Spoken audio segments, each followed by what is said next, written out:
Hi friends, இன்றைக்கி பார்க்க போகிறது ஒரு அருமையான ஸ்வீட் ரெசிபி தான். தேங்காய் வச்சு இன்றைக்கி நம்ம பண்ண போகிறோம். அது என்ன ரெசிபி பண்ண போகிறோம் அப்படின்றது பார்க்குறதுக்கு முன்னாடி நம்ம சேனலுக்கு சப்ஸ்கிரைப் பண்ணாதவங்களாம் சப்ஸ்கிரைப் பண்ணுங்கள், லைக் பண்ணுங்கள், ஷேர் பண்ணுங்கள். கண்டிப்பாக பெல் பட்டனை கிளிக் பண்ணி வச்சுக்கோங்க. அப்போ தான் நம்ம போடுற வீடியோ முன்னாடியே உங்களுக்கு வந்து சேரும்.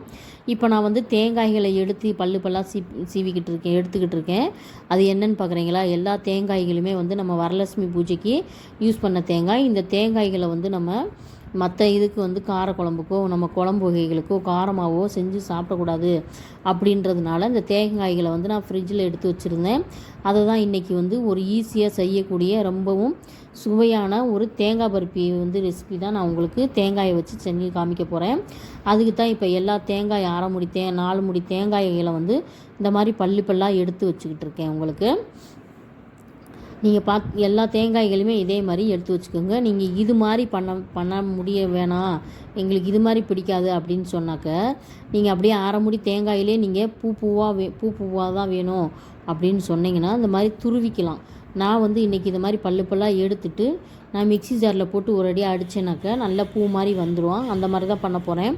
ஒரு சிலருக்கு பின்னாடி இருக்குது அந்த தேங்காயில் இருக்க அந்த பின்னாடி பக்கம் ஒட்டியிருக்கு அந்த வெள்ளை பகுதிக்கு கீழே இருக்க அந்த கருப்பாக இருக்குது போட்டாக்க கொஞ்சம் கலர் சேஞ்சாக தெரியும் பருப்பி.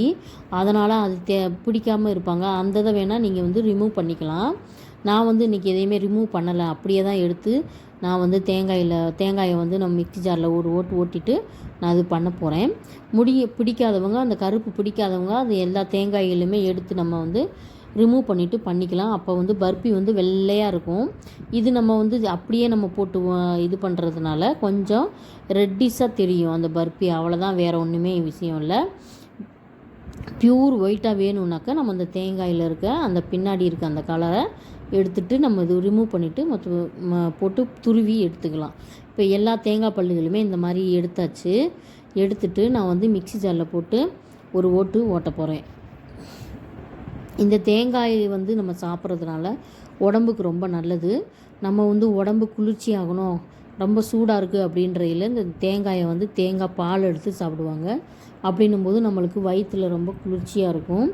அது எல்லா வகையிலையுமே நம்மளுக்கு நன்மை அளிக்கக்கூடியது இந்த தேங்காய். இந்த தேங்காயில் அதிகப்படியான டிஷ்ஷஸ் இருக்குது. அதில் ஒன்று தான் இந்த தேங்காய் பருப்பி. தேங்காய் சாப்பிட்றதுனால நம்மளுக்கு எல்லா வகையிலையுமே நன்மை அளிக்கக்கூடியது. அதனால தான் நம்ம இந்த தேங்காய் பருப்பி இன்றைக்கி செஞ்சு காட்ட போகிறோம். இப்போ தேங்காய் பருப்பி எல்லாத்துக்கும் தேவையான இந்த தேங்காய்களை எல்லாமே பல்லாக எடுத்துட்டேன். இது நம்ம மிக்ஸி ஜாரில் போட பிடிக்கல அப்படின்றவங்க துருவிக்கலாம். ஏன்னா இது கொஞ்சம் ஓட்டுறதுனால கொஞ்சம் பிசு தன்மை அதில் இந்த தேங்காயில் இருக்க அந்த எண்ணெய் தன்மை வெளிப்படும். அதுக்காக தான் நான் சொல்கிறேன். இப்போ ஒரு பகுதியை போட்டு அரைச்சி எடுத்துகிட்டு வந்துட்டேன். இந்த மாதிரி பூவாக இருக்குது பாருங்கள். இந்த மாதிரி பூவாக எடுத்து வச்சுக்கோங்க. ஒரு கிண்ணத்தில் போட்டு எடுத்து வச்சுக்கோங்க. இந்த ரெசிபி ரொம்ப சீக்கிரமாக சட்டுன்னு நினச்ச உடனே செய்யக்கூடியது. எல்லா ரெசிபியுமே சீக்கிரமாக செய்யக்கூடியது தான். ஆனால் அதில் இது இன்னும் ரொம்ப ஈஸியான ஒரு ரெசிபி இது தேங்காய் பருப்பி.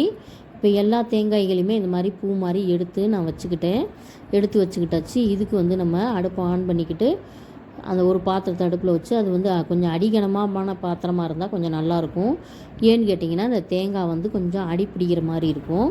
அதனால தான் இப்போ ஒரு பாத்திரத்தை நான் நான்ஸ்டிக் வச்சுருக்கிறதுனால எனக்கு அடி பிடிக்காது. இப்போ பாத்திரம் சூடான உடனே இதுக்கு தேவையானது கொஞ்சமாக நெய் விட்டுக்கோங்க. அதிகமாக நெய் விடணுன்ற அவசியம் இல்லை. அதிகமாக நெய் விட்டாலும் ஒன்றும் பிரச்சனை இல்லை.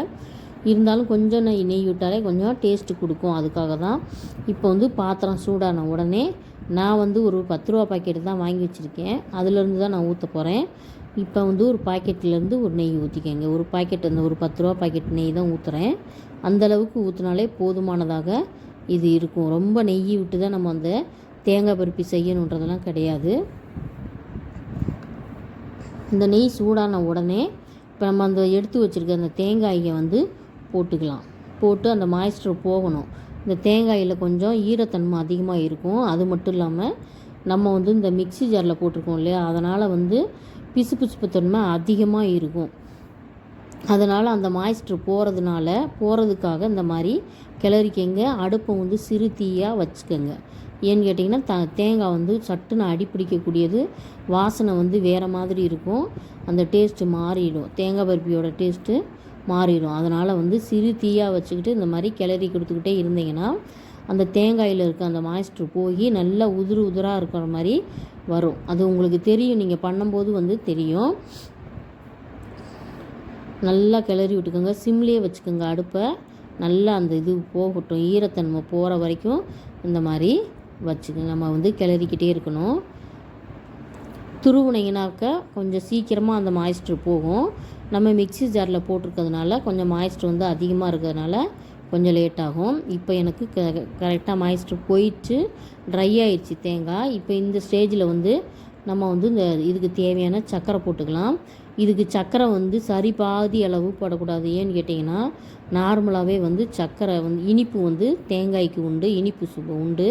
அதில் நம்ம சரி பாதி எடுத்து 1 கப்புக்கு 1 கப்பு போட்டோன்னா ரொம்ப திகட்டும் ஓவராக. அதனால் வந்து நான் 1 கப்பு தேங்காய்க்கு 1/2 கப்பு எடுத்துருக்கிறேன். நீங்கள் தேவைப்பட்டாக்க நீங்கள் 3/4 கப்பு கூட எடுத்துக்கலாம்.